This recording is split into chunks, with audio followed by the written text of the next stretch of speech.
आसीत् गिरिवरो राजन् त्रिकूट इति विश्रुता क्षीरोदेनामृतः येन योजनायुतमुच्छ्रितः।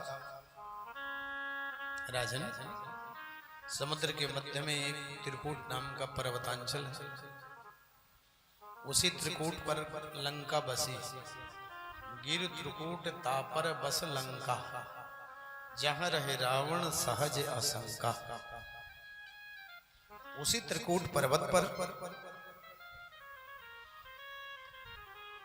अहंकारी एक गजेंद्र रहता था, हाथी रहता था। स्वजनों के साथ में, अपने परिवारजनों के साथ में रहते हुए, गर्मी के दिन थे जैसे इस समय साल गर्मी पड़ी, हाथी अकेले घूम घाम के चले जाते।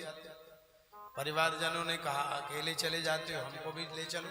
सारा परिवार हाथी का झुंड का झुंड चला। प्यासे हाथी निर्मल जल पिलाया सरोवर में। सरोवर की बड़ी सुंदर व्याख्या भागवत जी में है। अत्यंत निर्मल जल, विभिन्न रंग बिरंगे कमल प्रस्फुटित छायादार वृक्षों में गुलमलताएं लिपटी हुई खिले हुए पुष्प दिग दिगांतर को सुशोभित कर रहे थे।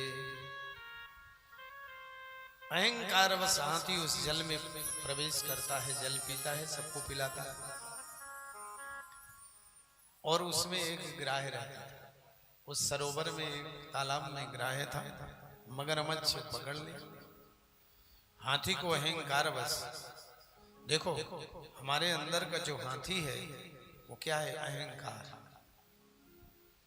और अहंकारी व्यक्ति कहीं ना कहीं उसका अहंकार दूर होता है। तो ग्राह ने पकड़कर खींचने लगा। हाथी ने सोचा कि निकल आऊंगा एक झटके से, काहे को बाहर निकले भाई, स्थल का जीव जल में हल्का हो जाता है। बहुत दिनों तक हाथी का और ग्राह का भयंकर युद्ध चला।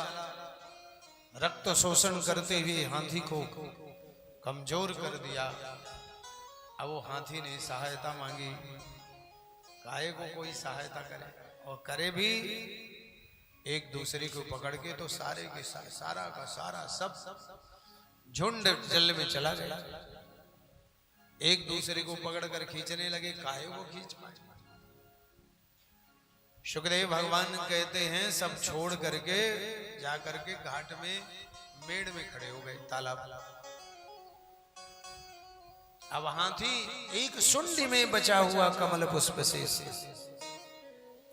एवं व्यवसितो बुद्ध्या समाधाय मनोहृदि जजाप परमं जाप्यं प्राज्ञन्य शिक्षितम्।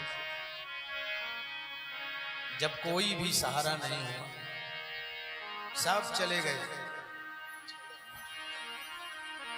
आइए आइए, बहुत सब चले गए। विराजी सब चले गए छोड़ करके।